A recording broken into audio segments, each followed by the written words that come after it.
faham mic ni.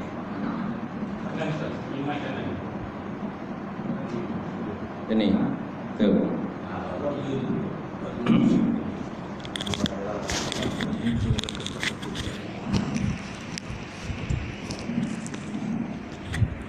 Ini pakai semua je. Pakai itu.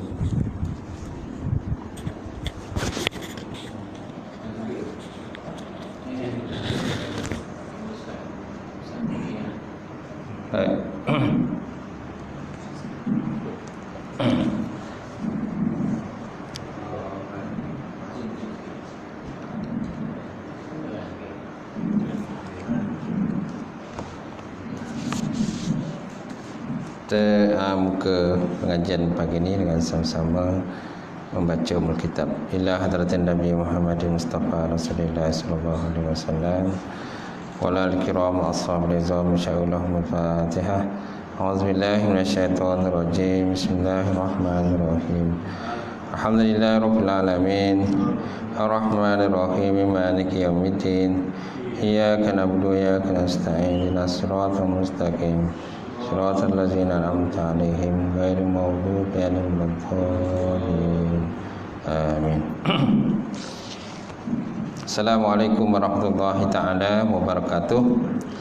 Alhamdulillahillazi anzala ala abdihil kitab wa lam yaj'al lahu iwaja qayyiman liyunzira ba'san syadidan min ladunhu wa yubashshiril mu'minina allazina ya'maluna sholihat anna lahum ajran hasana makisina fihi abada.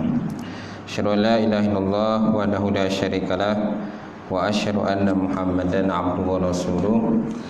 Allahumma salli wa sallim ala sayyidina wa nabiyina wa maulana Muhammad imamil muttaqin wa qaidud du'an mujahidin wa ala alihi wa sahbihi ajmain. Amma ba'd. Yang hormati Tuan Imam kita, seterusnya Tuan Bilal, seterusnya pengurusi surau, jawatan kuasa, muslimin yang dirahmati Allah. Alhamdulillah kita merafakkan segi-segi puji dan syukur kepada Ta'ala kerana dengan limpah kurnia serta rahmat daripada Allah kita dapat bersama pada pagi ini, pagi subuh Ahad ini, untuk kita menyambung kuliah kita insya-Allah. Gambar dia boleh zoom lagi tu, dekatkan lagi, macam sekarang. Zoom sikit lagi.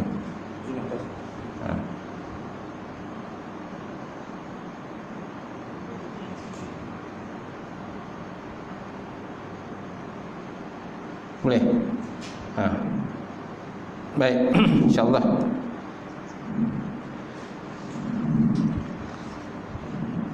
Jadi pagi ini sebelum kita baca kitab soal jawab tu, kita lihat dulu tentang kitab hadis 40 kelebihan alim ulama tu.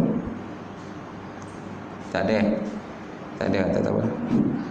Nanti boleh putusin lah kitab ni. Tapi ni Jawi boleh baca. Jawi kena baca. Boleh ya. Jawi. Tadi galakkan baca Jawi lah. Jawi ni kira macam baik, insya-Allah. Hadis ke-14 dikatakan ilmu itu buruan orang alim. Ilmu itu adalah buruan orang alim. An Abi Sa'id Al-Khudri radhiyallahu ta'ala anhu qala Rasulullah sallallahu alaihi wasallam lam yashba'al mu'minu min khairin yasma'uhu hatta yakuna muntahahu al-jannah. La yashba'al mu'minu min khairin yasma'uhu hatta yakuna muntahahu al-jannah. Wa an Abi Hurairah radhiyallahu ta'ala anhu anna Nabi sallallahu alaihi wasallam qala al-alim wal ilmu wal amal fi jannah. Fa idza lam ya'mal al-alim bima ya'lamu kana al-ilmu wal amal fi jannah wa kana al-alim fi an-nar. wa kana al-alim fi nar. Akhrajahu ad-Dailami fi Musnad al-Firdaus atau kama qala Rasulullah sallallahu alaihi wasallam. Hadis ini terima daripada Abi Sa'id Al-Khudri radhiyallahu taala anhu. Qala berkata ia, qala Rasulullah sallallahu alaihi wasallam, Nabi sallallahu alaihi wasallam telah bersabda, lam yashba'al mu'minun min khairin. Tidak kenyanglah orang beriman daripada kebaikan. Tidak kenyang maknanya tak puaslah. Lam yashba'al mu'minun min khairin. Tidak kenyang ataupun tidak puaslah orang beriman min khairin daripada kebajikan, yasma'uhu yang didengar akannya, hatta sehingga yakuna muntaha'u al-jannah, sehingga adalah penghabisannya itu di dalam syurga. Sehinggalah penghabisannya itu di dalam syurga. Hadis riwayat daripada Imam Tirmizi. Kemudian hadis daripada Abi Hurairah radhiyallahu taala anhu, anna Nabi sallallahu alaihi wasallam qala, sungguh Nabi sallallahu alaihi wasallam telah bersabda, al-alim wal ilmu wal amal fi jannah. Orang alim, orang yang alim dan ilmu dan beramal fil jannah, berada dalam syurga. Fa iza lam ya'malil alim, maka apabila tidak beramallah orang alim bima ya'lamu, dengan sesuatu benda yang dia tahu, kanal ilmu, adalah ilmu wal amal fil jannah, dalam syurga, wa kanal alim finnar, sedangkan orang alim itu dalam neraka. Sedangkan orang alim itu dalam neraka. Boleh? Jadi ada ni tuan-tuan memberi pesanan kepada kita bahawa yang pertama bahawa nak nyatakan pada kita tentang sifat orang beriman lah. Sifat orang beriman, lam yashma'il mu'minun min khairin. Tidak kenyanglah orang beriman tu daripada kebajikan, hatta yasma'hu, yang didengar, sehingga adalah penghabisannya itu dalam syurga.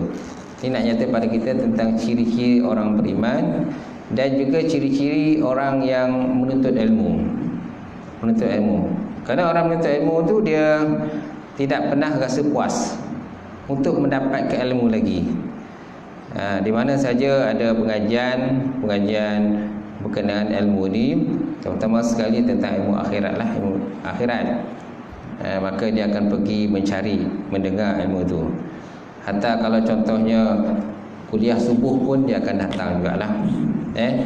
Dia akan segera mempersiapkan diri untuk hadir kepada majlis ilmu. Hatta kalau pengajian tu jauh sekalipun, pengajian tu jauh kan, sampai 2-3 jam naik kenderaan untuk kita nak pergi ke tempat pengajian tersebut, ada pengajian hakak ilmu dan sebagainya, maka orang alim itu dia tidak pernah puas cari ilmu.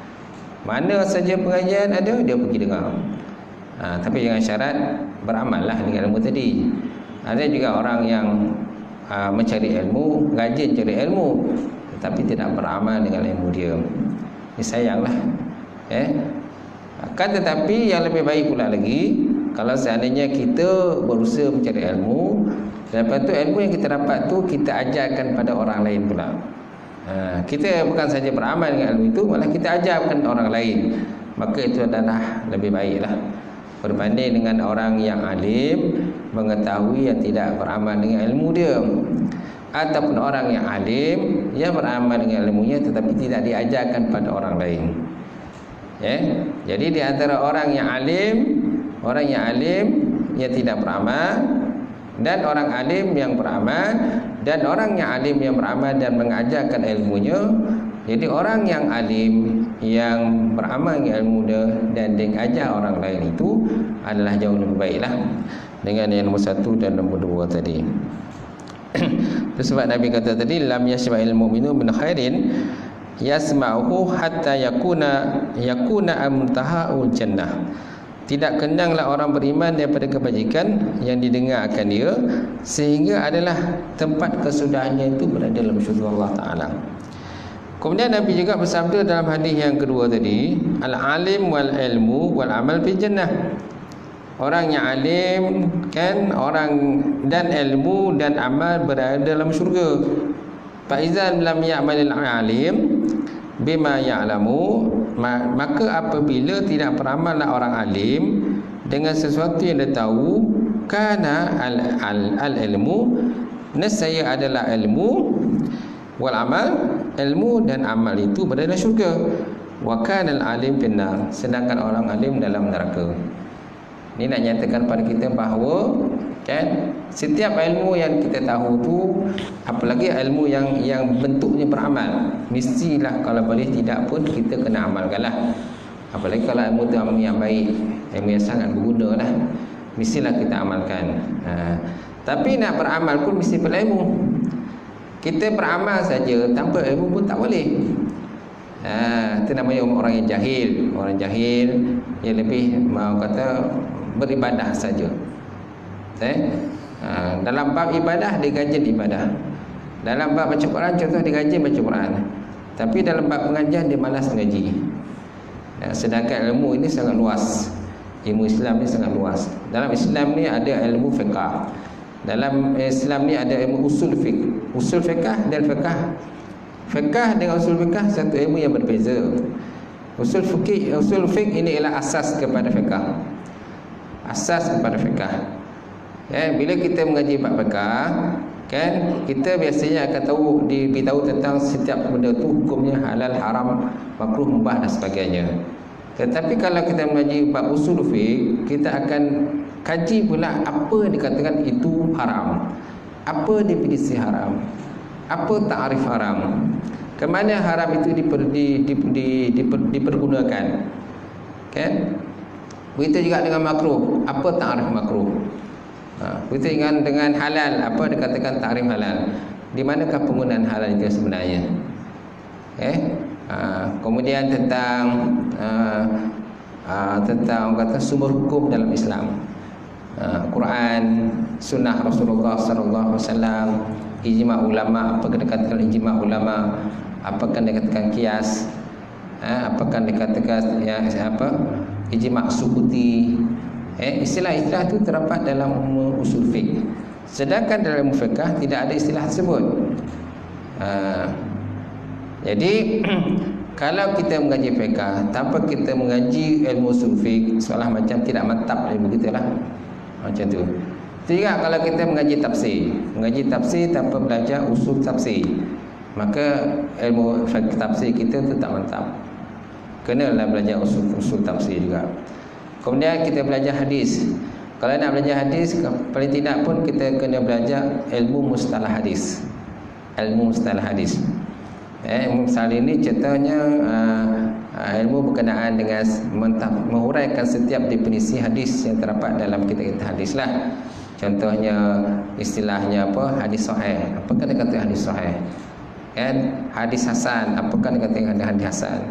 Hadis hasan sahih, hadis marfu', hadis mauquf, hadis maqtu', hadis mursal. Okey, hadis mu'an'an dan sebagainya.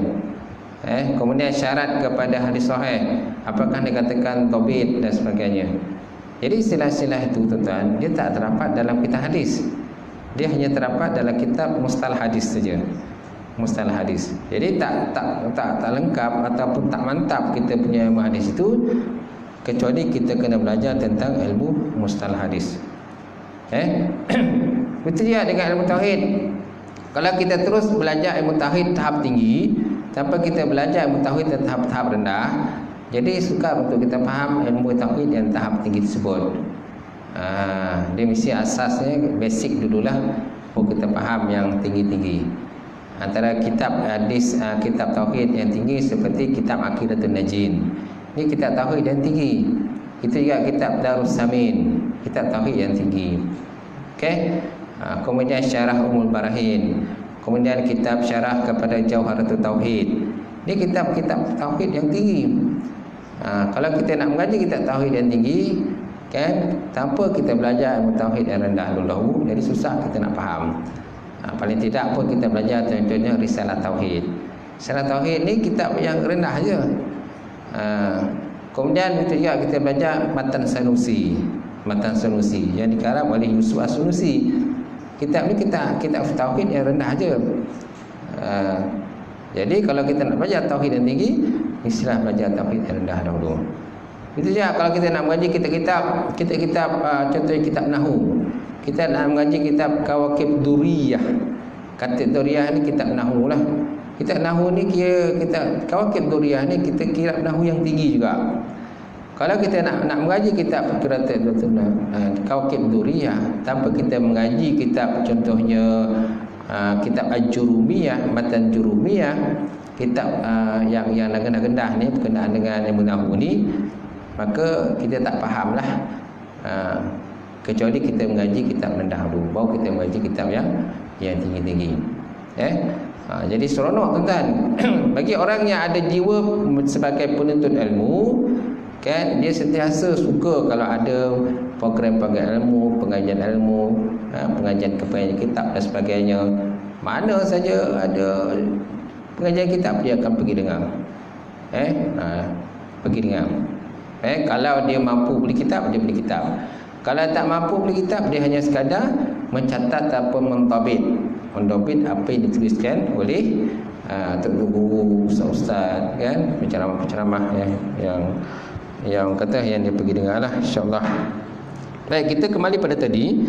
Jadi pada Abi Sa'id Al-Khudri tadi, berkata Rasulullah SAW bersabda, orang yang alim itu tidak akan puas daripada mencari ilmu yang didengarnya, sehingga adalah kesudahannya itu di dalam syurga Allah Subhanahu Wa Taala.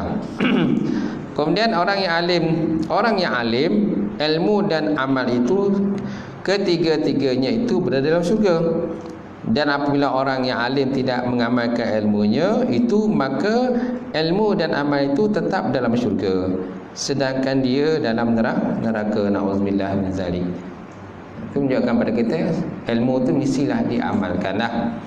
Apalagi ilmu itu dalam bentuk amalan. Ilmu pun ada dua tuan-tuan. Ada ilmu yang hanya berbentuk ilmu sahaja. Ada ilmu yang hanya sekadar berbentuk ilmu. Ada ilmu ada sekadar sebagai pengetahuan untuk kita, bukan untuk kita amalkan. Ada juga ilmu yang berbentuk memang kita suruh amalkan. Kalau ada amal, memanglah kena amalkan. Keterangan daripada hadis ini, orang yang alim itu tidak akan puas daripada mencari ilmu.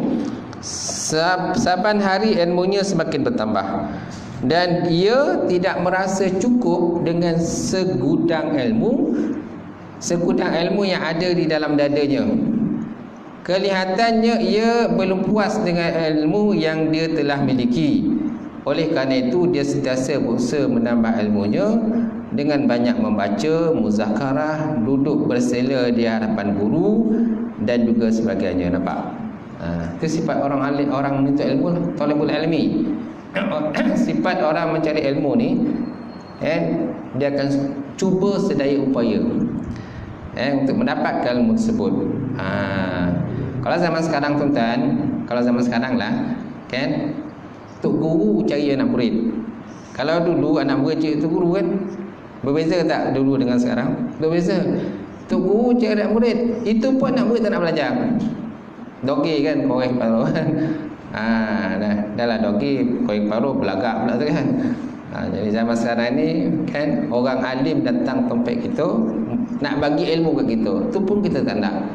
Kalau zaman dulu orang cari ilmu, kan, berhijrah daripada sana ke sini, kan, berpindah, berandah dan sebagainya, semata-mata nak cari orang ilmu untuk mendapatkan ilmu tersebut. Contohnya Imam Bukhari lah. Imam Bukhari kan, kalau ikut sejarahnya, berapa ratus guru yang dia cari.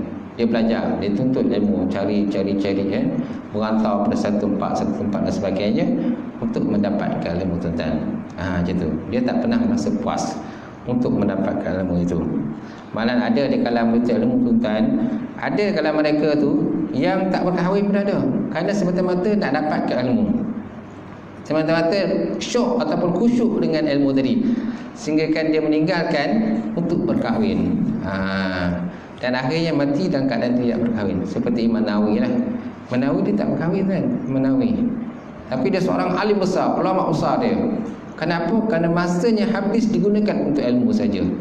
Dan dia mengarang berjilid-jilid kitab, berpuluh kitab dikarang sebagai yang kata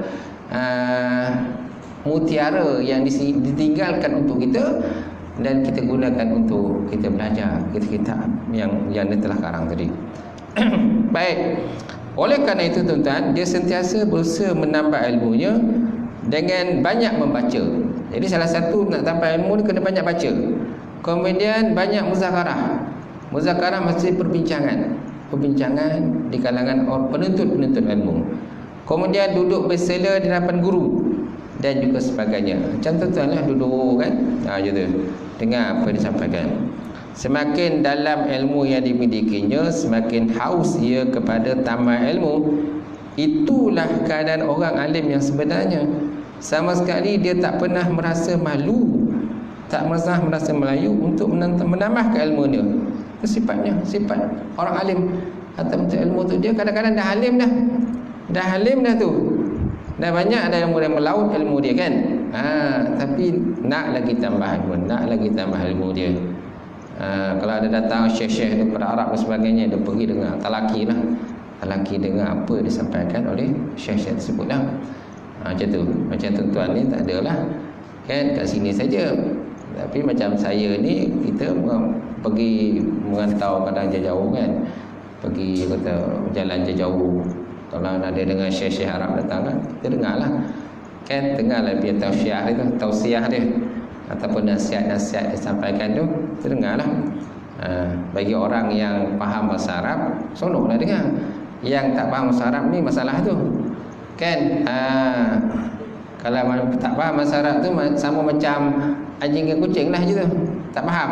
Ataupun itik dengan ayam, dua-dua tak faham. Itik cakap apa, ayam tak faham. Ayam cakap apa, itik pun tak faham. Tapi biasanya kadang-kadang ada translator. Translate ni orang yang juru translate kan. Kalau syekh daripada Arab ni mesti ada orang terjemahkan apa yang dia cakap tu. Jadi kita ambil lah apa yang terjemahkan tu.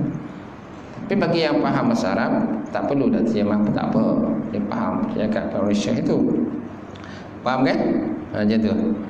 Jadi sama sekali ia tak pernah merasa puas, tak pernah rasa malu untuk tambah ilmu. Ini ciri orang-orang yang ada sifat penuntut ilmu ni, dia tak pernah rasa malu. Ada sebuah orang ni dia malu. Dia malu nak datang ke surau, dia malu nak datang ke masjid, malu nak menuntut ilmu pun malu. Semua malu. Tapi buat benda lain tak malu pula.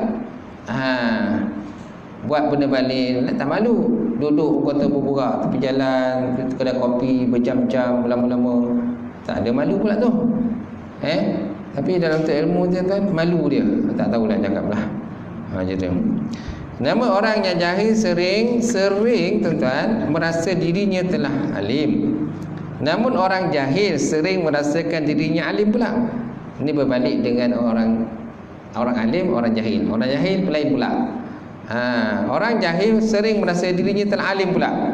Ia tak mahu pergi belajar. Dia merasa bahawa dirinya telah hebat dan ilmunya sudah mantap. Masya-Allah tuan. Ini seorang yang telah pun dihinggapi oleh penyakit gurul. Gurul ni ialah penyakit tertipu daya. Merasa dirinya alim, merasa dirinya pandai. Bila kita dah rasa diri alim dan pandai, itu yang ada saja pengajian mana-mana dia malas nak pergi, malas nak campurlah. Sebab merasakan diri dah alim, dah pandai. Ini adalah tanda-tanda orang yang sombong dan takabur, kata kitab ni, kata pengarang. Kata pengarang Syekh Ahmad Fahmi Zamin, dia kata orang yang jahil, yang merasa dirinya alim dan tak mahu pergi belajar, dia rasa dirinya hebat, dia ilmunya mantap, ini tanda-tanda orang sombong dan takabur, kata dia. Masya-Allah tuan. Janganlah kita jadi macam tu dah. Kemudian ilmu itu mesti diiringi dengan amal. Ilmu yang tidak diamalkan seperti pohon kayu yang tidak berbuah. Sungguh rugi orang yang sudah memiliki ilmu lalu dia tidak mengamalkan akan ilmunya. Masya-Allah. Rugi itu kan? Rugi kita kalau kita ada ilmu tapi kita tak amalkan. Ataupun kita ada ilmu kita tak ajarkan pada orang lain. Malahan dalam kitab pun ada nyatakan bahawa tanda-tanda orang yang rugi, kata ulama, tanda-tanda orang rugi apabila Allah Ta'ala menempatkan seorang alim di tempat tersebut. Kemudian orang yang terdapat di situ tidak mengambil kesempatan untuk menadah ilmu dan mencari ilmu daripada dia. Ini tanda-tanda orang rugi lah kata ulama. Kan Allah Ta'ala menempatkan seorang alim dalam kampung itulah, contoh kampung atau mana-mana je lah. Allah Ta'ala menempatkan seorang alim dalam kampung tersebut, kemudian orang kampung tersebut tidak mengambil manfaat daripada ilmu yang ada pada dia, malahan orang luar pula mengambil manfaat. Banyak kalau berlaku begitu kan. Kadang-kadang ialah macam sesuatu tempat tu kadang tu guru kan, tu guru dia alim besar, kadang-kadang mengaji di luar negara, mengaji di Mekah, Mesir dan sebagainya kan. Dia balik, dia buat pondok di tempat tersebut. Alim buat pondok tersebut. Jadi yang belajar ke pondoknya itu bukan orang situ, orang luar datang. Orang luar datang belajar mengaji dengan menadah kitab dengan tubuh tersebut. Sedangkan orang dalam kampus tersebut buat tak tahu je. Buat tak tahu, buat bangang kan, buat bodoh je. Jadi orang kampus tersebut rugilah. Kenapa? Yang mengambil manfaat itu bukan orang kampung itu, tapi orang luar yang mengambil manfaat daripada ilmu yang ada daripada tubuh tersebut. Akan tetapi Allah Ta'ala tidak menurunkan balak kepada kampung itu kerana adanya orang ahli tersebut. Sebab kalau keberkatan yang ada pada orang itu kan, maka orang kampung itu tidak dikenakan balak oleh Allah Subhanahu Wa Ta'ala. Itulah kelebihan orang alim. Cuma dalam bab mengambil manfaat ilmu itu, orang kampung itu rugilah. Dia tak ambil manfaat ilmu yang ada pada tubuh tersebut. Sedangkan tubuh itu orang alim besar kan, mengaji di Mekah, di Mesir kan, berpuluh tahun mengaji kan, dalam kitab dengan syekh Arab dan sebagainya, telugu Arab.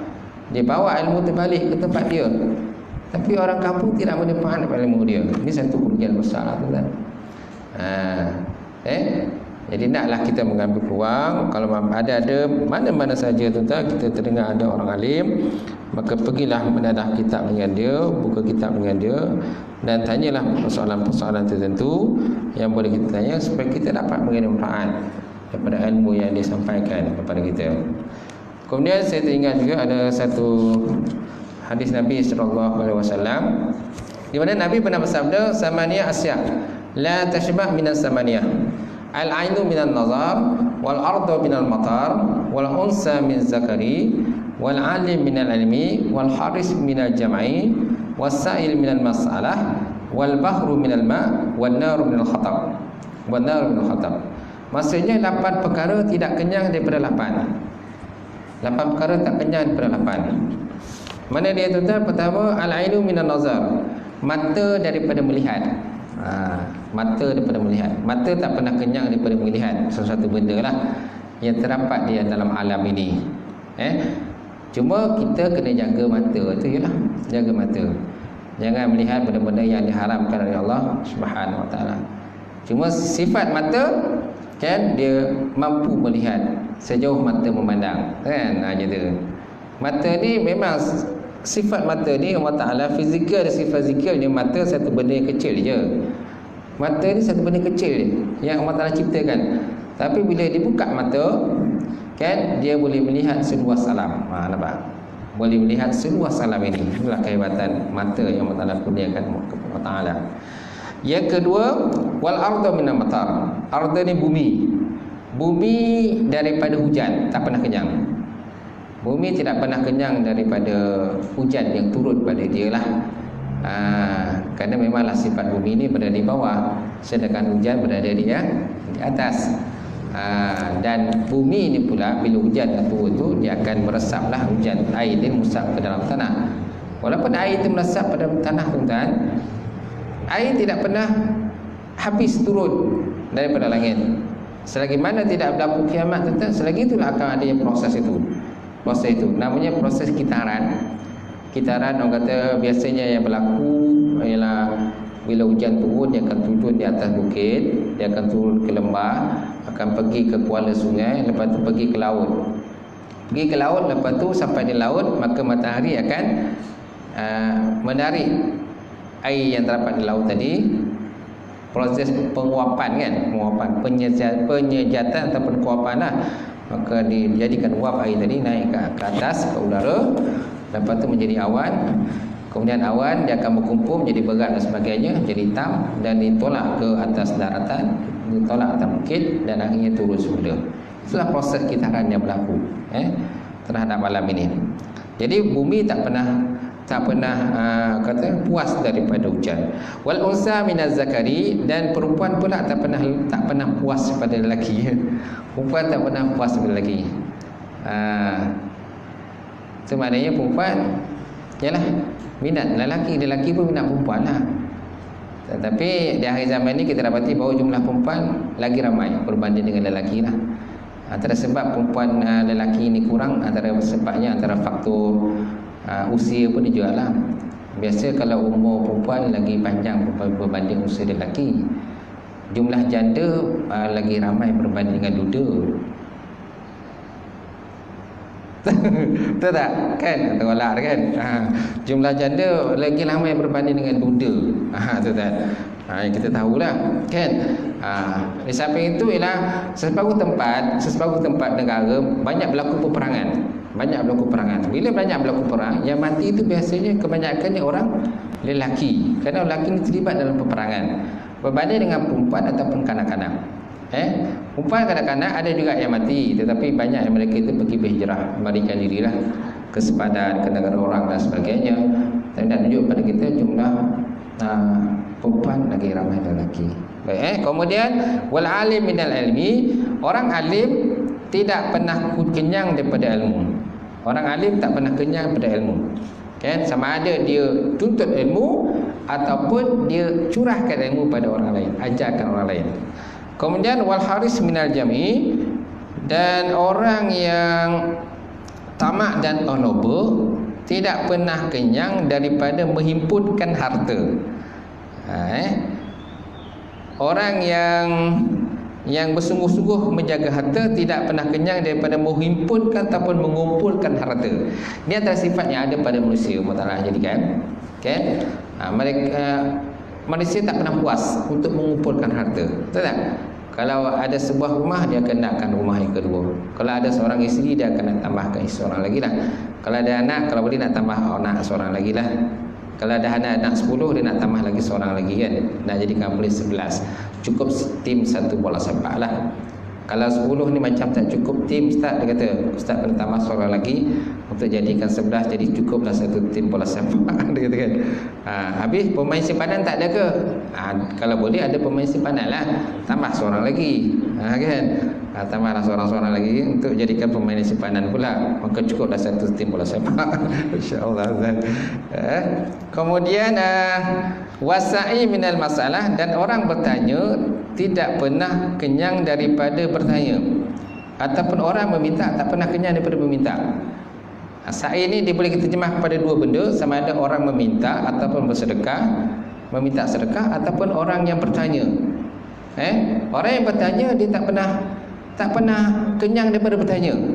Memang dia suka bertanya. Pantang jumpa orang bertanya, pantang jumpa orang bertanya, pantang duduk dalam pengajian ilmu dia mesti bertanya. Tapi dalam konteks bertanya pun mesti ada adab bertanya. Jangan kita tak ada adab dalam bertanya. Mesti ada adab. Tunggulah, kalau boleh tunggu dia habis bercakap. Dah habis bercakap barulah bertanya. Kemudian wal bahri minal ma, dan laut daripada air. Laut tak pernah kenyang daripada air. Dan wan nar minal hatab, dan api tak pernah kenyang daripada kayu bakar.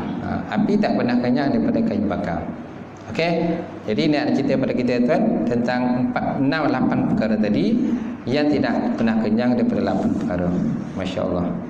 Baik, kita sambung kita punya kitab itu. Surah apa itu?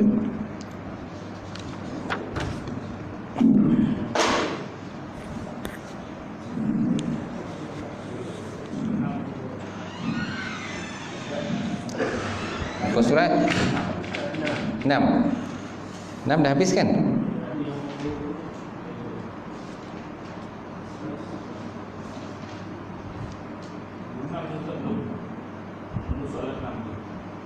Soalan 6. Soalan 6 Baik. Bagaimana yang diketahui ada hadis yang mutawatir dan ada hadis ahad? Ada yang berpandangan hadis ahad tak boleh digunakan dalam bab akidah. Apakah pandangan ahli sunnah dalam masalah ini? Okey. Hadis ni ada dua Hadis ada dua. Kan? Dalam konteks hadis yang dalam konteks yang besar, hadis ada dua sebenarnya. Pertama hadis mutawatir, yang kedua hadis ahad. Hadis mutawatir ni adalah hadis yang diriwayatkan oleh sejumlah orang yang kumpulannya ramai dan mustahil setiap orang itu berdusta atas nama baginda Nabi Muhammad sallallahu alaihi wasallam. Hadis diriwayatkan oleh sejumlah kumpulan yang ramai yang meriwayatkan hadis tadi, dan mustahil di atas itu berdusta atas nama baginda Rasulullah sallallahu alaihi wasallam. Itu dikatakan sebagai hadis mutawatir. Hadis ahad pula hadis yang diriwayatkan oleh sejumlah orang tetapi tidak sampai kepada tahap mutawatir. Jumlah meriwayatkan hadis itu kurang sedikit, surang berbanding dengan hadis mutawatir. Okey? Dan mustahil pula mereka itu berdusta atas nama baginda Nabi Muhammad sallallahu alaihi wasallam. Jadi mana nak kira tentang jumlah lah. Jumlah orang meriwayatkan hadis itu sama ada banyak ataupun sedikit. Kalau hadis itu diriwayatkan oleh jumlah yang ramai, itu namanya hadis mutawatir. Kalau diriwayatkan orang yang tidak ramai, jumlahnya 2-3 orang saja meriwayatkan hadis tadi, itu dikatakan sebagai hadis ahad. Hadis ahad ini boleh dijadikan juga sumber hukum, bukan tak boleh. Ada orang berpandangan hadis ahad tak boleh dijadikan sumber hukum. Dia sama macam ni dhaif. Hadis pun ada banyak pecahan kan. Kalau dalam konteks yang besar, hadis ada ahad dan mutawatir. Tapi dalam konteks yang lain pula, kita ada hadis sahih, hadis hasan kan, dan hadis hasan sahih. Hadis sahih ini ialah hadis yang orang yang merawikan itu kan, orang yang meriwayatkan hadis itu mempunyai sifat-sifat, contohnya dia punya hafalan dia kuat. Orang yang meriwayatkan hadis itu orang punya sifat hafalan yang kuat, seorang yang siqah, seorang yang dhabit kan, seorang yang wara' dan sebagainya. Okey, itu dikatakan sebagai hadis sahih. Sedangkan hadis ahad ni kurang sedikit daripada martabat hadis sahih. Hadis hasan sahih pun begitu jugalah. Ada lagi hadis-hadis lain seperti hadis marfu'. Hadis marfu' ialah hadis riwayatkan daripada baginda Nabi Muhammad sallallahu alaihi wasallam. Kemudian hadis mauquf. Hadis mauquf ialah kata-kata para sahabat. Hadis mauquf ialah kata-kata para sahabat. Kan? Dikatakan sebagai hadis mauquf. Dia bukan perkataan Nabi tetapi kata-kata para sahabat. Kemudian kata-kata sahabat tadi dikuatkan lagi dengan hadis baginda Rasulullah sallallahu alaihi wasallam. Dikuatkan ataupun digandingkan dengan hadis Nabi. Maka kata-kata sahabat tadi boleh dijadikan hujah disebabkan adanya penguatan daripada hadis-hadis Nabi Muhammad sallallahu alaihi wasallam ataupun disokong dengan hadis-hadis lain. Yang ketiga ialah hadis mursal. Hadis mursal ini ialah hadis yang diriwayatkan oleh seorang tabi'in ataupun mana-mana tabi'in lah. Kalau hadis marfu' tadi daripada Nabi, hadis mauquf daripada sahabat, hadis mursal hadis diriwayatkan oleh tabi'in. Kemudian hadis itu boleh menjadi kuat apabila dikuatkan lagi dengan hadis-hadis Nabi Muhammad sallallahu alaihi wasallam. Hadis dhaif, hadis yang kadang-kadang tak tahu kita asal usul dia lah, tapi dia hadis juga. Kan, yang meriwayatkan hadis pun tak ramai. Walaupun dia hadis dhaif tuan, boleh lagi kita beramal dengan hadis itu. Walaupun hadis dhaif, hadis lemah. Paling tidak pun sekali kita mengamalkan hadis tersebut supaya kita masuk dalam kumpulan beramal dengan hadis tadi, maka kita boleh beramal dengan hadis dhaif. Tak salah sebenarnya. Sama juga dengan hadis ahad. Hadis ahad pun boleh juga kita beramal, tetapi mesti dikuatkan dengan hadis-hadis lain untuk menyokong hadis tersebut, maka barulah dia boleh menjadi kuat. Faham kan? Gitu. Hadis yang boleh dijadikan hujah hukum ialah hadis sahih. Hadis sahih, hadis hasan dan hasan sahih. Sedangkan hadis dhaif tidak boleh kita gunakan untuk berhujah. Hanya sekadar boleh kita beramal dengan hadis tersebut. Untuk diri sendiri boleh kita beramal. Faham kan? Boleh. Baik, kita lihat jawapan itu. Sebagaimana yang diketahui, ada hadis yang mutawatir dan ada yang hadis ahad. Ada yang berpandangan hadis ahad tak boleh digunakan dalam bab akidah. Apakah pandangan ahli sunnah dalam masalah ini? Jawapannya, pandangan yang menyatakan hadis ahad tak boleh diterima dalam akidah kerana mereka berpendapat hadis ahad tidak membawa kepada yakin. Ia hanya membawa kepada zon, sangkaan saja. Sedangkan akidah tidak boleh dibina di atas zon. Pendapat ini tak tepat. Pendapat ini tak tepat kerana ada hadis ahad yang boleh sampai ke tahap yakin, iaitu apabila ada karinah ataupun bukti sokongan yang menunjukkan kebenaran hadis itu, seperti hadis itu telah diterima oleh keseluruhan umat manusia ataupun ulama. Contohnya hadis Umar, innamal a'malu binniyat wa innamal likulli imri'in ma nawa faman kana hijratuhu ila Allahi wa rasulihi fa hijratuhu ila Allahi wa rasulihi wa man kana hijratuhu ila dunya aw imra'atin yankihuha fa hijratuhu ila ma hajara ilaihi atau kama qala Rasulullah sallallahu alaihi wasallam. Hanya sahaja ataupun sungguh setiap amalan tadi berdasarkan pada niat, dan setiap orang itu di atas apa yang diniatkan. Maka barang siapa yang hijrahnya kerana Allah Ta'ala dan Rasul, maka hijrahnya kembalinya kepada Allah Ta'ala dan Rasul. Dan barang siapa hijrahnya kerana dunia ataupun mana-mana perempuan yang dia nak berkahwin, maka hijrahnya kembali kepada apa yang diniatkan tadilah. Okay, ini merupakan tulisan hadis ahad. Hadis ahad, dan dia tak kuat pun, tetapi hadis ni popular. Hadis ni popular dan selalu dicakap oleh para penceramah berkenaan dengan niat. Innamal a'malu binniyat, innamal a'malu binniyat. Setiap orang itu di atas apa yang diniatkan. Niatlah yang membezakan mana satu bentuk, mana satu ibadah dan bukan ibadah. Okey. Contohnya dalam bab niat ini ialah kita datang ke surau ini. Kita masuk ke dalam surau. Apa tujuan kita masuk ke dalam surau? Kita nak ibadah kepada Allah, kita nak berzikir, nak baca Quran. Kan berbeza dengan orang datang ke surau hanya untuk rehat-rehat sahaja, ambil angin, sebab dalam surau ada kipas, sebab dalam surau ada aircon, maka dia ambil kesempatan untuk berehat dalam surau. Jadi dia tak ada dapat pahala apa-apalah, hanya dapat pahala untuk berehat sajalah, untuk merehatkan dirinya. Macam tu. Kerana setiap tubuh badan pun ada hak. Setiap tubuh badan kita ada hak. Setiap diri kita ada hak. Badan pun ada juga hak untuk berehat. Mata ada hak untuk berehat. Tak? Setiap benda tu ada hak dia. Jadi orang tadi datang masuk ke dalam surau hanya untuk berehat. Jadi dia menunaikan hak badan dia. Nampak? Mana dapat badannya dapat hak untuk berehat. Jadi kalau badannya tak ada hak untuk berehat, maka badannya boleh menyebabkan satu hari dia akan sakit dan sebagainya.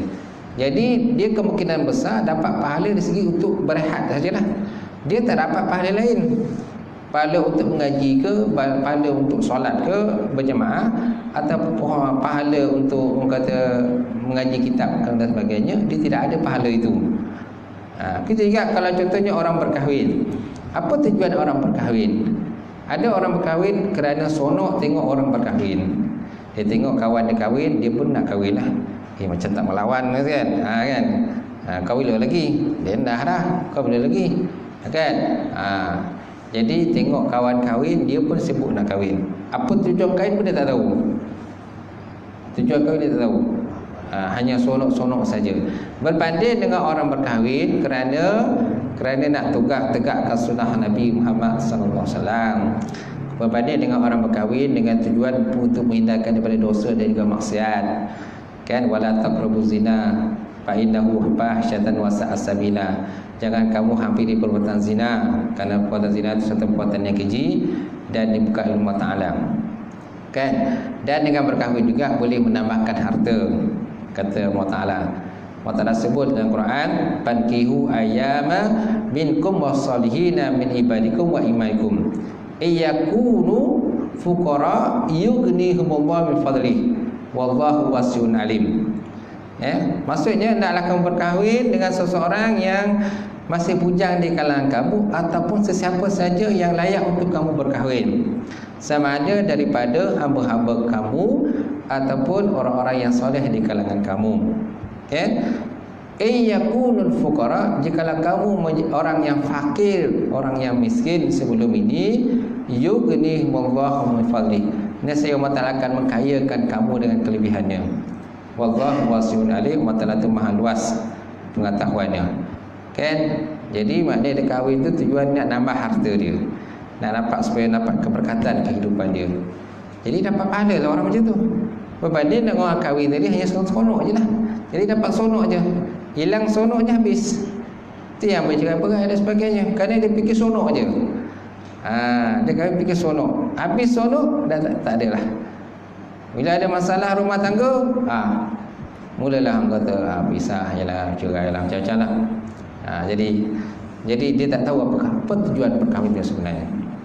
Baik, kemudian jadi hadis tuan adalah hadis ahad, tetapi dia diterima oleh semua ulama yang boleh membawa kepada tahap yakin. Ini dijelaskan oleh Ibnu Hajar Asqalani. Alasan kedua ialah Nabi SAW mengutuskan ramai individu secara berseorangan untuk berdakwah dalam soal asas-asas akidah. Contohnya, Nabi mengutus Muaz bin Jabal ke negara Yaman ataupun negeri Yaman. Putusan beliau menjadi hujah yang mewajibkan untuk Yaman untuk menerimanya. Nampak tak? Jadi Nabi SAW menggunakan Muaz bin Jabal. Kenapa Nabi tak pergi sendiri? Kenapa Nabi tak pergi sendiri? Kan Nabi sendiri kan lagi elok, lagi orang yakin kan. Tetapi Nabi melantik Muaz bin Jabal. Jadi Muaz bin Jabal ini ialah perantaraan Nabi dan juga orang yang terdapat di situlah. Jadi tugas Muaz itu menyampaikan ilmu. Kenapa Nabi tak pergi sendiri? Kan Nabi pergi sendiri lagi elok, lagi mereka yakin lagi. Betul tak? Tapi takkanlah Nabi nak kabur semua, kan? Nabi seorang je, takkan dia nak kabur semua? Tak laratlah Nabi nak kabur semua. Jadi Nabi melantik para sahabat menjadi galang ganti kepada Nabi Muhammad untuk menyampaikan ilmu. Dan masa tu tuan, sumber hukum yang ada masa tu 3 je. Pertama Quran, kedua sunnah Nabi, yang kedua pendapat ataupun ijtihad sahabat sendiri. Ijtihad sahabat. Okey, sumber hukum pertama Quran. Nabi kata, Muaz tanya dengan Nabi, "Ya Rasulullah, kalau aku sampai ke sana nanti, kalau ada masalah, mana tempat aku nak rujuk sumber hukum?" Maka Nabi kata, "Kamu tengoklah dalam Quran. Kalau dalam Quran tak ada, ya Rasulullah, macam mana? Kamu tengoklah kata-kataku." Kan? Hadis Nabi lah. Tengoklah pendapat aku macam mana, ada tak pendapat aku untuk kamu memutuskan hukum itu. Kalau tak ada ya Nabi, macam mana? Naklah kamu berpandangan dengan pendapat kamu sendiri. Mana ijtihad Muaz sendirilah. Muaz kena ijtihad sendiri. Kerana masa tu tuan, yang ada ialah Quran, hadis dan juga sahabat saja. Kalau zaman sekarang ini Nabi dah wafat, yang Nabi tinggal Quran, hadis. Yang ada ijma' ulama pula. Ijma' ulama dan juga qiyas pula. Okey. Itulah yang kita peganglah kalau kita dalam mazhab Imam Syafi'i ini. Ada lagi sumber hukum yang kita tidak sepakat di kalangan ulama, seperti masalah mursalah, tidak sepakat ulama. Kemudian perkataan sahabat pun tidak sepakat ulama. Ada yang pakai pendapat sahabat, ada yang tidak pakai.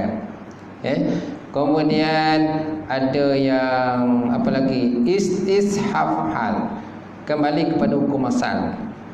Kemudian uruf pun boleh dijadikan sumber hukum juga. Ada ulama tidak pakai sumber hukum, ada ulama pakai sumber hukum menggunakan uruf. Uruf ialah suasana semasa dalam keadaan tersebut. Suasana semasa dalam satu tempat itu boleh dijadikan sumber hukum. Adat juga boleh dijadikan sumber hukum. Adat semasa dalam tempat itu boleh juga dijadikan sebagai sumber hukum. Al-hadad muhakkamat. Hadat itu dijadikan sumber hukum malam yata'arif bi syariati, selama mana tidak menentang dengan syariat. Kalau dah menentang dengan syariat, maka hukum adat ditinggalkan ke belakang. ambil hukum syariat dulu. Kalau hukum syariat tadi, hukum adat tadi tidak bertentangan hukum syariat, maka hukum adat boleh guna pakai. Selagi mana tidak bertentangan dengan syariat. Baik, kemudian sekiranya kita menyatakan hadis ahad tidak berterima dalam soal akidah, nescaya banyak hukum amali juga tak boleh diterima melalui hadis ahad. Tak? Semana hadis ahad boleh digunakan semua hukum. Nampak? Hadis ahad ni satu hadis tak kuat pun, tak kuat hadis tadi, tapi dia jadi kuat bila dikuatkan dengan hadis-hadis lain. Nampak? Macam tadi kan, tadi hadis dua kan, mutawatir dan ahad. Hal ini demikian kerana setiap hukum amali dalam Islam akan diiringi dengan akidah kepercayaan kepada Allah Subhanahu wa taala, iaitu dialah yang memerintah dan melarang setiap perbuatan. Jika hadis ahad ditolak, nescaya banyak amalan Islam perlu ditolak. Maka kita tak boleh membezakan antara hadis ahad dan hadis mutawatir dalam bab akidah. Semua dalam bab akidah pun boleh kita guna pakai tentang hadis yang tak kuat ini, tetapi mesti dikuatkan dengan hadis-hadis lain untuk menyokong dia, kata ulama. Dan hadis tadilah innamal amalu binniyat. Setiap amalan itu berdasar pada niat. Setiap amalan kita mesti berdasar niat. Kalau ada niat dapat pahala, tak ada niat tak dapat pahala. Niat pertama ialah kerana Allah Taala lah. Kemudian dalam bab dalam bab ikhlas. Okey. Setiap amalan kita kan kena ikhlas. Tahu tak? Apa maksud ikhlas? Ikhlas ni dia ada 3 martabat. Ikhlas ada 3 martabat. Pertama, ikhlas yang kita buat satu benda tu bukan makna kita takutkan neraka dan bukan kita nak syurga. Itu ikhlas tahap pertama lah. Dia buat satu amalan itu bukan kerana nakkan syurga dan bukan kerana takut neraka. Ini ikhlas paling tinggi. Yang kedua, ikhlas yang bentuk pertengahan, tahap pertengahan. Mana dia buat satu benda itu kerana nakkan syurga dan juga takut neraka. Dia nak syurga dan takut neraka, maka dia buat amalan tadi. Itu tahap yang kedua. Tahap yang ketiga, tahap yang rendah, iaitulah dia buat amalan tadi supaya Allah Ta'ala memberkati kehidupan dia dan menghindarkan dia daripada balak dan juga bencana.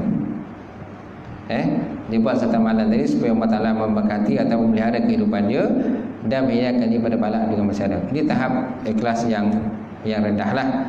Yang lain seperti itu, kata Nabi, kata ulama, yang selain daripada itu maka dikatakan sebagai riak.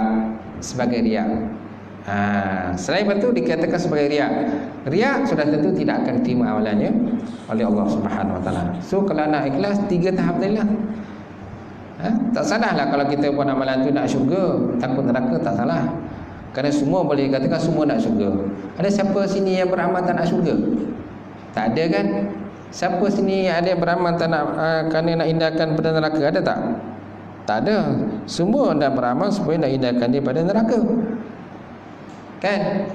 Maklumlah azab neraka, faham je lah macam mana pedihnya sisaannya dalam neraka tu. InsyaAllah kan. Semua tak nak masuk neraka, semua nak masuk syurga, nak kahwin dengan bandari je lah apa dan sebagainya kan. Jadi tak salah lah kita punya begitu. Tapi tahap yang pertengahan, yang tinggi itu kita tak mengharapkan apa-apalah. Kalau ada ya Allah, kalau tak ada tak apa kan. Kalau ada lagi baik. Betul tak? Faham kan? Kemudian cukup dah. Cukup. Tadi start kau apa tadi?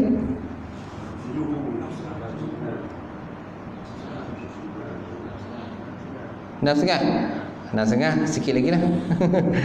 Habis 7.5 boleh? Boleh? Maklumlah kata dah lama tak ngaji kan. Macam tu.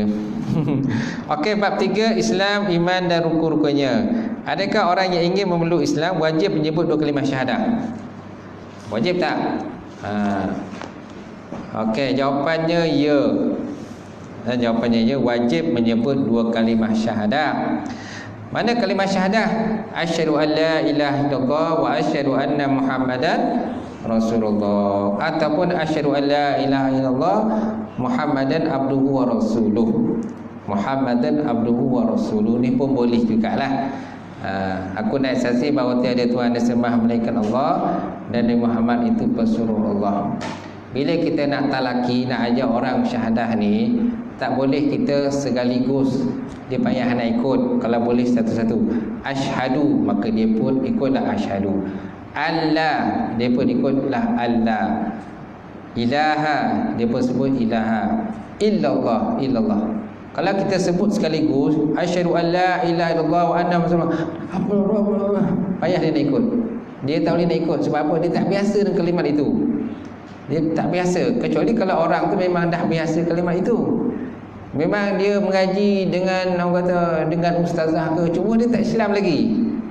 Kan ada separuh orang-orang yang anak-anak non-muslim kan, dia belajar kelas-kelas pengajian Islam ni, dia belajar, tapi dia tak Islam. Dia tak Islam, tapi dia belajar sebabkan mak ayah dia suruh belajar. Akhirnya satu hari Allah Ta'ala bukakan taufik hidayah kepada dia masuk Islam. Jadi dalam konteks dia mengucap kalimah syahadat tu senang bagi dia, kerana dia dah biasa sebut. Dia dah biasa sebut. Cuma tak ada sebelum itu dia tak ada dalam hati dia tadi untuk mengucap secara yang tulus ikhlas untuk masuk Islam. Dia tak ada. Dia hanya sekadar sebabkan orang-orang baca, dia pun aja. Contoh dia mengaji di tarikat Islam. Dia bukan Muslim kan, tapi dia mengaji, belajar di tarikat Islam. Sudah tentu ustazah akan ajar tentang syahadah. Tak, dia pun ikut syahadah sekali, tapi dia bukan Islam. Sebabkan dia masih ikut pada agama ayah dan ibu dia. Sebabkan ayah dan ibu dia bukan Islam, maka dia bukan Islam. Bila dah sampai satu tahap balik dan berakal, masa tu dia dah boleh pilih lah. Dia dah boleh pilih sama ada Islam ataupun tak Islam. Okey? Macam tu. Baik, kemudian kedua kalimah ini ialah kunci agama. Kedua kalimah ini adalah kunci agama ataupun kunci syurga lah. Ada sebagai ulama dia kata kalimah syahadah ni anak kunci syurga. So kalau nak masuk syurga mesti ada dua kalimah syahadah. Okey. Sebab itu sewaktu mengutus Muaz bin Jabal ke negeri Yaman, Nabi memerintah Muaz agar menjadikan dakwah yang mula-mula dilakukan ialah menyeru mereka agar bersaksi bahawa mengakui bahawa tiada Tuhan yang disembah melainkan Allah dan Nabi Muhammad itu pesuruh Allah ataupun Rasulullah, ataupun wa anna Muhammadan abduhu wa rasuluh pun boleh. Yang biasa kalau kita dalam konteks kita di Malaysia ini asyhadu alla ilaha illallah wa anna Muhammadar Rasulullah. Tapi di seseparuh negara kan mereka menukar wa asyhadu anna Muhammadar Rasulullah itu kepada wa anna Muhammadan abduhu wa rasuluh. Abduhu wa rasuluh. Muhammad itu ialah hambanya dan juga pesuruhnya pun boleh jugalah. Ataupun mana-mana kalimat yang bersesuaian yang bermakna syahadah pun boleh. Tapi kita dalam konteks Malaysia ni, ini yang kalimat yang popular lah, yang kita biasa ajar kepada orang lain kalau seorang lain tu nak convert ataupun nak masuk Islam.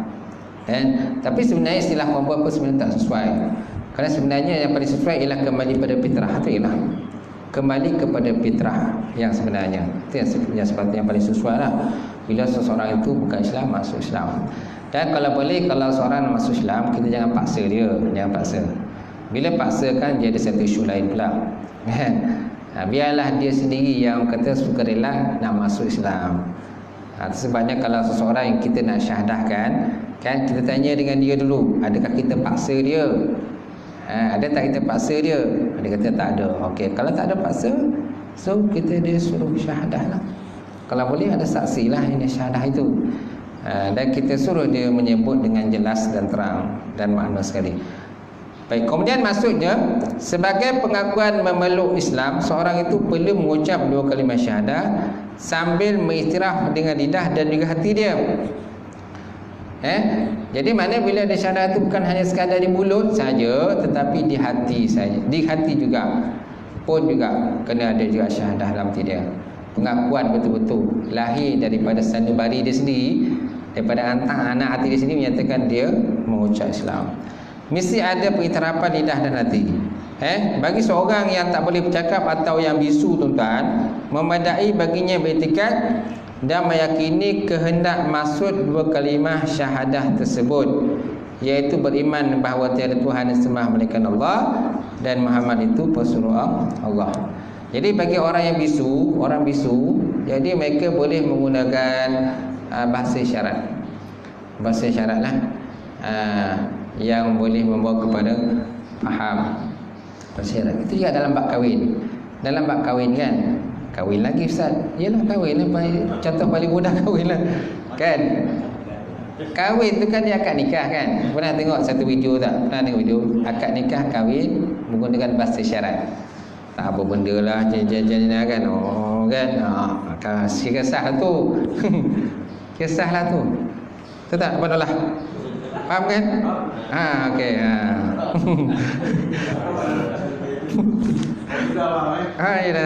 Dia je tu. Okey. Gitu dunia. Itu menggunakan bahasa isyarat lah untuk menyatakan tentang sahnya perkahwinan itulah. Dan mesti ada orang yang mengesahkan dia, orang yang betul-betul faham lah tentang bahasa itu. Kalau kita tak faham, tak payah, jangan campur-campur lah, tengok je. Tengok je lah apa yang berlaku. Faham kan? Okey. Okey, insyaAllah. Kemudian adakah anda tahu Islam, iman dan ihsan? Itulah hadis panjang ni. Jadi panjang berkenaan iman, Islam, iman dan ihsan. Ini kisah adik Nabi tu. Nabi ketika duduk, tiba-tiba datang Jibril kan. Jibril datang dengan orang kata, Jibril menyerupai dengan seorang lelaki dengan pakaiannya sangat berwarna putih pakaian dan rambut hitam. Tapi para sahabat tak kenal pun. Itu yang dalam kurungan hitam ni. Dan kelabu tu. Hadis ni memang ada sebut dalam hadis 40. Ketika Nabi duduk para sahabat, ada seorang lelaki datang dari jauh dengan pakaian yang sangat putih dan rambut sangat hitam. Dia duduk depan Nabi, duduk bersila depan Nabi kan, sehingga lututnya bertemu dengan lutut baginda Nabi Muhammad SAW. Kemudian dia bertanya kepada Nabi beberapa soalan. Pertama berkenaan Islam, apakah dia katakan Islam? Ma Islam ya Rasulullah. Kemudian ma iman, apa dia katakan iman? Ma ihsan, apa dia katakan ihsan? Ma tas'ah, bilakah berlaku kiamat? 4 soalan yang diajukan pada Nabi Muhammad sallallahu alaihi wasallam. Kemudian Nabi menjawab soalan pertama.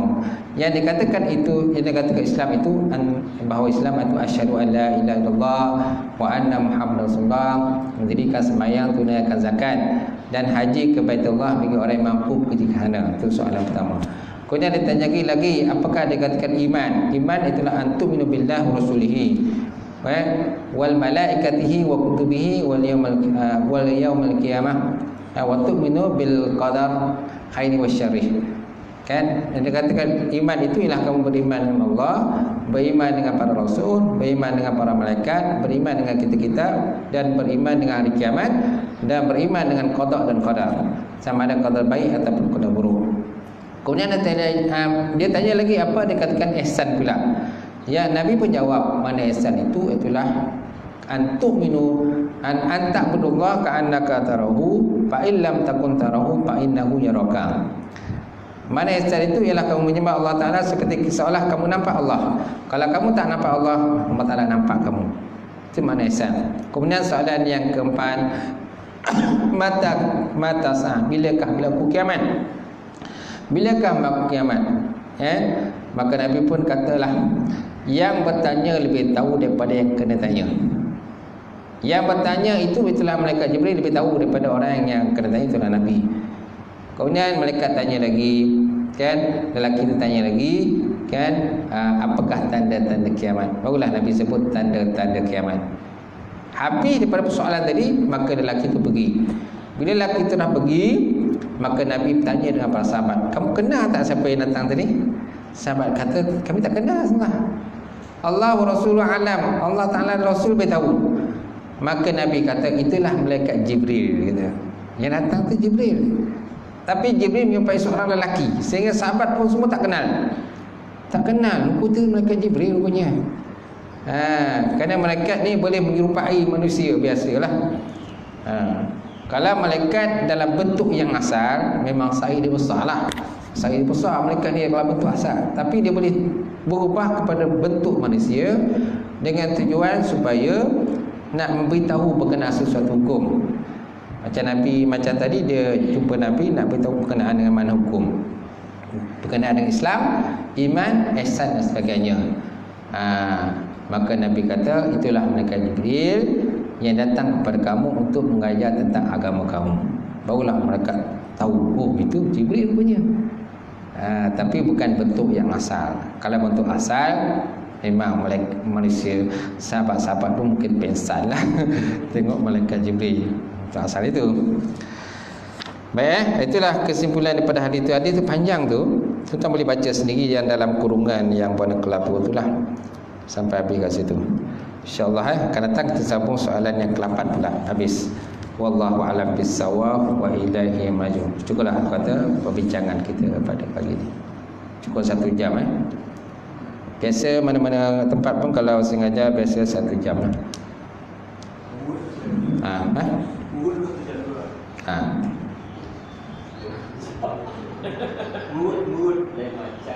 Mengurut. Mengurut 1 jam. 1 jam RM50 mengurut. RM50. Okey. Apa benda yang diurut Apa benda yang diurut?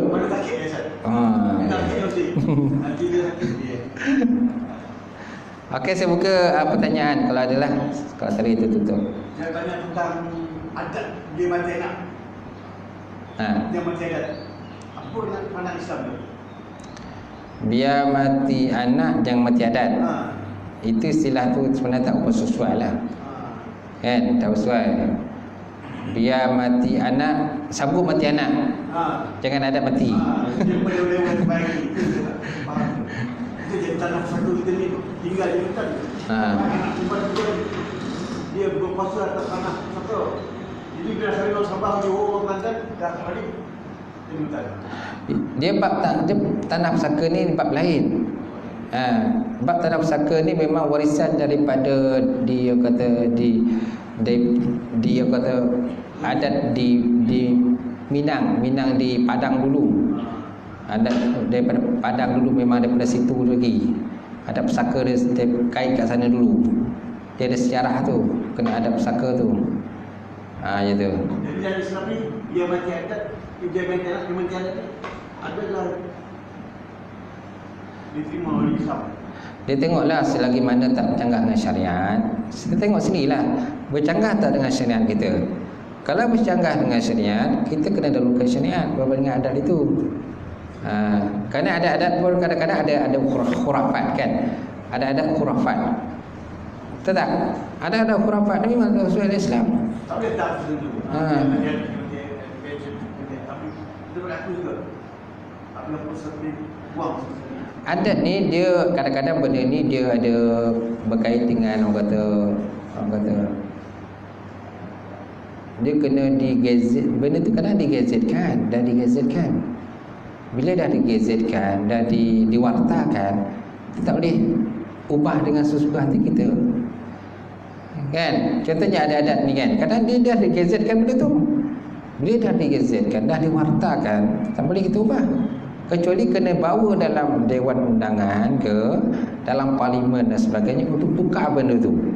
Mesti tukar. Baru boleh ditukarkan. Mana setuju tak setuju tu kita kena akul. Kenapa lah? Sebab benda tu dah diwartakan. Kan? Kalau kita nak ikut apa itu sistem faraid memang tak dapat. Tak dapat. Macam tu. Benda warta. Macam surau ni dah diwartakan. Bila surau dah diwartakan, mana boleh tukar ubah? Nak tukar sesuka hati kita? Nak tukar dengan rumah ibadah lain, boleh ke? Tak boleh. Mesti kalau benda dah diwartakan dan tak boleh nak tukar. Kita juga tengah hukum-hukum kan, orang kata hukum-hukum yang kata fatwa-fatwa ulama kan.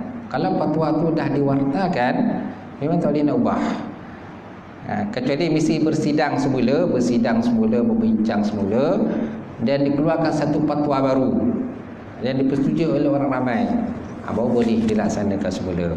Ada itu pandang Islam ke ataupun macam mana? Ada itu pandang Islam ke pandang agama kita? Pandang itu ada itu pandang Islam ke? Pandang Islam. Dia ialah nak kita katakan Islam pun orang kata 50-50 lah, 50-50 kan. Nak kata Islam jawapan yang padat konkret. Tapi belum kena satu keputusan yang kotak lah. Dia jawapan ni susah sikit nak jawab lah mana kan. Kerana benda tu melibatkan kepada orang dulu punya, orang dulu, ulama-ulama dulu punya yang keluarkan benda-benda tu semua kan. Tengok dengan kata elemen hukum Islam ni, benda tu dibuat dulu lagi. Kadang kita tak lahir pun belum lagi dah. Kita belum lahir ke dunia pun benda tu dah ada dah. Yang digazetkan, diwantarkan ulama-ulama dulu. Jadi kalau kita nak tukar, kena bersidang semula. Bersidang balik, bincang balik, kubal balik dan sebagainya. Diluluskan dalam Dewan Undangan Negeri, diluluskan dalam Parlimen dan sebagainya, baru boleh diguna pakai semula. Pakai yang baru balik. Jadi dia mati anak yang menjadi belum mati Islam lah pandangan. Yalah. Keluar dari Islam. Yalah, keluarlah selagi mana kalau seandainya dia berjangah dengan syariat, tak boleh pakailah. Kan? Kita usulkanlah benda ni tak boleh. Kita tengoklah pandangan mufti macam mana. Kalau mufti kata tak boleh, tak boleh lah. Kan mufti pun kadang-kadang dia bukan seorang yang keluarkan fatwa tu. Dia pun bersidang juga. Dia bersidang, panggil dia punya tangkuasa dia. Satu benda fatwa nak putuskan, panggil semua, okey. Ini daripada bahagian kesihatan panggil. Bahagian apa lagi? Bahagian polis forensik panggil. Panggil ni untuk nak keluarkan suatu fatwa. Bukan senang. Susah nak keluarkan.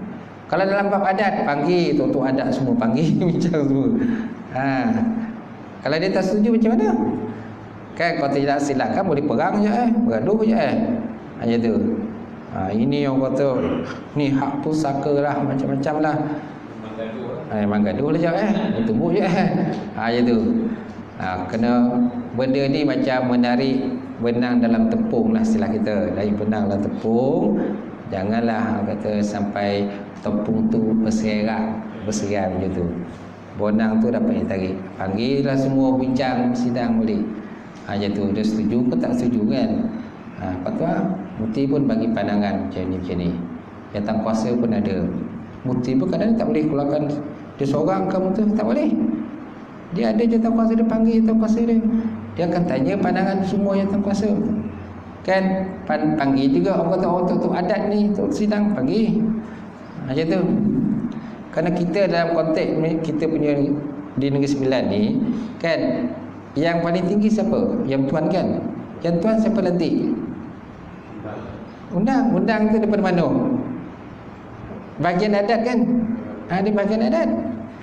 Yang lantik tu bahagian adat itu. Jadi kita nak buang mana adat tu? Kalau buang adat kan tak ada, memang tak ada yang tuan tu. Jadi kita sebenarnya tak pakai pada Islam atau tidak pakai pada adat lah. Macam mana? Kita di Negeri Sembilan ni berpegang pada adat atau bukan? Tidak juga adat semua. Pasal Negeri Selangor ni lain boleh kahwin anak apa kita perempuan, tak boleh kita perempuan. Macam mana? Adik perempuan kita tak boleh berkahwin di kampung. Jadi macam sepupu je lah. Sepupu macam sepupu boleh kahwin kan. Sepupu berkahwin dan Islam pakai boleh. Sepupu di Sembilan boleh. Ni lagi mana tak boleh sepupu? Sepupu di mana tak boleh? Perempuan yang adik perempuan tak boleh. Tinggal lain boleh, sama boleh. Tak faham soalan ni. Macam perut kan. Macam ustaz punya, kita boleh mak kita boleh. Jadi adik ustaz perempuan dia tak boleh kahwin. Sepupu boleh. Sepupu kan? Sepupu dia lain sama boleh. Sepupu boleh. Perempuan dengan perempuan tak boleh sama boleh. Di Sembilan boleh sepupu. Perempuan tak boleh Ustaz. Apa tak boleh lah. Mak perempuan, ustaz memang perempuan, saya memang perempuan. Kita memang ada balik. Kita sepupu dua tak boleh kahwin, kita perempuan. Itu pandangan saya lah. Saya boleh. Adik-beradik perempuan satu perut lah. Kan? Adik-beradik perempuan Sepupu. Satu suku. suku ke sepupu? Suku lah. Itulah. Dia kata sepupu dan suku. Satu suku dan sepupu lah. Sepupu. Kalau belah lelaki tak tahu kan. Kalau belah perempuan dengan perempuan, adik-beradik, ni ada anak, ni ada anak lelaki, anak perempuan, nak kahwin, nak tak yalah. Dengan kod satu kod. Kita bukan Islam yang pendapat juga. Islam. Dia tak boleh tu pun mesti ada alasan dia. Kan? Ada alasannya kenapa tak boleh. Dan tengok juga alasan tu kenapa. Yalah, kemudian dia adat, ialah adat ni orang kata dia pun ada juga sebabnya kenapa tak boleh. Bukan semata-mata tak boleh. Tapi kalau hukum pada hukum asal dia memang boleh. Kalau hukum asal dia. Tapi disebabkan ni sebenarnya ni ada kaitan dengan adat, kan, syarak pun ada, adat pun ada. Okey. Dia tengok juga kenapa tu tak boleh. Dia tengok balik. Kan? Mungkin disebabkan dekat sangat. Sebab dekat sangat tu dia tak cantik lah. Tak cantik lah benda tu, dekat sangat. Macam dah adik-beradik tu kan. Dah adik-beradik. Sedangkan dalam dunia ni ramai lagi perempuan lain. Ramai lagi. Memang di segi setiap negeri tu ada perbezaan-perbezaan dia. Kita kena tahu. Enactment di Negeri Sembilan kadang berbeza dengan enactment di Negeri Selangor. Enactment di Negeri Sembilan kadang berbeza dengan enactment di Johor. Cuba tengok dalam enactment undang Islam. Masing-masing berbeza. Kadang jumlah apa tu? Jumlah mas kahwin pun kadang berbeza. Mas kahwin pun berbeza. Johor contoh mas kahwin RM22.5 mas kahwin. Negeri Sembilan kalau anak dara tu 100, kalau kalau anak dara 200, janda 100. Nampak? Negeri lain kadang berbeza. Macam Kelantan, mas kahwin itulah hantaran itulah mas kahwin. So tuan nak berketikaikan apa? Banyak lagi benda yang kita kena berbeza. Bukan dalam bab tu je, benda lain pun banyak berbeza juga. Bab mas kahwin pun berbeza. Kelantan hantaran tu jadi mas kahwin jadi hantaran. Negeri Sembilan ni mas kahwin, hantaran. Nampak? Ada benda-benda kadang berbeza, tetapi dia tidak sampai pada tahap yang kritikal lah. Sampai kritikal. Ada perbezaan-perbezaan sedikit, perbezaan yang berlaku itu. Kenapa tak contohnya tak boleh dengan sepupu kan? Kenapa tak digalakkan? Bukan tak boleh, tak digalakkan. Tak digalakkan kenapa? Dekat sangat kan hubungan itu. Keturunan tu macam tu, kurang berkembang macam tu. Betul tak? Itulah yang boleh jawapan saya boleh bagilah. Kerana setiap negeri tu ada perbezaan mereka. Dia ada orang kata dia punya ketua agama dia, ada ketua agama masing-masing. Dia ada adat, ada istiadat Melayu, Islam mereka berbezalah kat situ. Ya, selagi mana tak bercanggah syarak boleh diambil kira lagi lah macam tu. Mana? Ada penjangan sikit lah, ada lah, sikit lah, tapi tak banyak lah. Dijaga dah sejuk lah Ustaz. Ada sejuk nanti ya naik. Okey. Okey, insyaAllah. Okay, a'udzubillahi minasyaitonir rajim. Salatu wassalamu ala sayyidina wa ala alihi washabihi ajmain. Allahumma zidna ilman nafi'a wa yaqina sariqa ma'al mutaqabbala wa rizqan halalan mubarakatan katsira wa siyana fatai alim. Nawalana qulubana bi nuri marika wa fataka wa ta'ala ta'arifin. Allahumma fakana bidin, Allahumma fakana bidin. Allahumma jama'na hadza jam'al marhuma wa tafarraqana min ba'di tafarruqal ma'suma. Allahumma inna na'udzubika min ilmin la yarfa wa min nafsin la tashba wa min qabrin la yasha wa min du'ain istajab laha ya rahman rahimin. Allahumma inna na'udzubika min azabil qabri wa min azabin nar wa min fitnatil mahya wal mamat wa min fitnatil masih dajjal. Rabbana atina fid dunya hasanah wa fil akhirati hasanah wa qina azabannar. Walhamdulillahi rabbil alamin. Qabbalallahu minkum.